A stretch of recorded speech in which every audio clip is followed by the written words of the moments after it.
নারকেলডাঙ্গার OC সহ 3 জন গ্রেপ্তার হওয়ার পরে এই বাংলার যারা চটিচাটা এবং গুন্ডা দাঁড়িয়ে গেছেন, তোলাবাজ গুন্ডা, পুলিশ, ওসিআইসিরা, এসপিরা, তাদেরকে একটা হুঁশিয়ারি দিতে চাই, আপনাদেরকে কেউ বাঁচাতে পারবে না।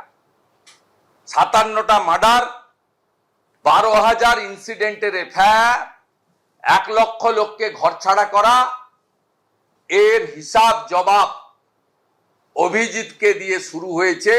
বিশ্বজিতের লড়াইতে আমরা এর শেষ দেখে প্রত্যেকটা কেসে থাকবো। আপনাদের ট্যাক্সের টাকায় বেতন দেওয়া হয়।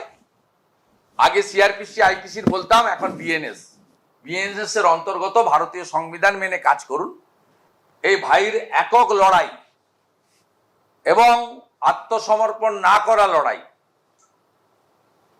এর কাছে বহুভাবে তৃণমূলের নেতারা, যাদের কাছে আনলিমিটেড টাকা আছে, যাদের মুখ্যমন্ত্রী কোথায় কোথায় চাকরি দেন, মদ খেয়ে মারা গেলেও টাকা দেন, তৃণমূলে মরে গেলেও চাকরি, এর কাছে একাধিক চাকরির অফার ছিল, আমরা কিচ্ছু দিতে পারিনি। আমরা মনে করি বিশ্বজিৎ হচ্ছে